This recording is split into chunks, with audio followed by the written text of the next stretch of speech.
ऐसा नहीं हो सकता है, याद रखना। साधु वेश है, साधु परिधान है। और रही बात परिधान की, वेश की बात है, तो दुनिया का सबसे बड़ा शक्तिशाली जिसको आप कहते हैं रावण, जिसकी क्रूरता से, जिसके अत्याचार से सारे लोग दुखित पीड़ित रहे, उसने भी तो क्या क्या साधु का वेश धारण किया और साधु वेश में आकर के माता जगदम्बा का हरण किया, याद रखना। तो फिर इसका मतलब कि साधु वेश से नहीं होता है, साधु जो है स्वभाव से होता है। स्वभाव ठीक नहीं है तो साधुता फिर रहना न रहना। अरे कालनी में भी तो रामनामी ओढ़ रखा था, कालनी में ओढ़ा था राम ने, लेकिन उद्देश्य क्या था? धर्म के काम में बाधा पहुंचाना।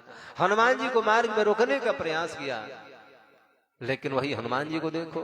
तो कहने के भाव मेरा ये है, मेरी सोच, मेरी प्रतिज्ञा, मेरी निष्ठा, मेरा विचार, मेरा कार्य समाज के किसी भी प्राणी का अहित न करे, वही समझो कि साधु है। और जिससे समाज का नुकसान है, क्षति है, तो वो साधु नहीं, वही समाज में असाधु है। बोल गोविंद भगवान की। नायम मार्गो ही साधु नाम ऋषिकेशानुवर्ती। अच्छा, उसमें भी यहाँ पर ऋषिकेश भगवान जो है ना, ऋषिकेश यानी भगवान श्रीमन नारायण, लक्ष्मी नारायण जो है, उनके भक्तों में तो ये होना ही नहीं चाहिए।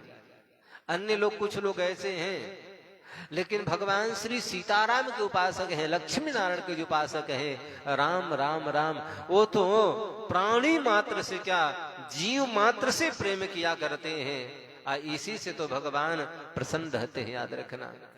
तितिक्षवः तितिक्षया करुणया मैत्रिया चाखिल जंतुषु समत्वेन च सर्वात्मा भगवान संप्रसीदति।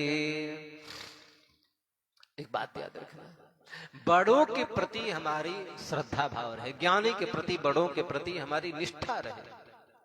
और अनपढ़ है जो ना प्रेम रहे, याद रखना। बड़ों के प्रति प्रेम निष्ठा है और छोटों के प्रति यदि हमारी भाव ठीक नहीं है, ये भी तो अच्छी बात नहीं है। इसलिए क्षमा की भावना साधु का भूषण है।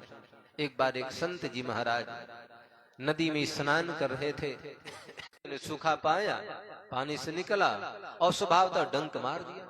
और डंक मारा तो भाई पीड़ा हुई, साधु ने फेंक दिया, और फेंका तो फिर पानी में ही बिच्छू गिरा।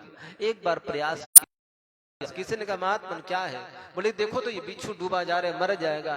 तो बोले कर कर, बोले बाहर कर रहे हैं। बोले ये क्या? बोले कि डंक मार दिया भाई। उस बगल वाले ने कहा कि बड़े बेवकूफ आदमी हो, अरे बिच्छू डूब रहा है, मर रहा है, मरने दो, तुम इसको निकालने के प्रयास कर रहे हो।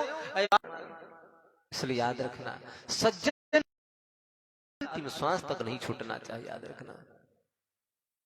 अरे कथा सुनते हरिश्चंद्र आदि का,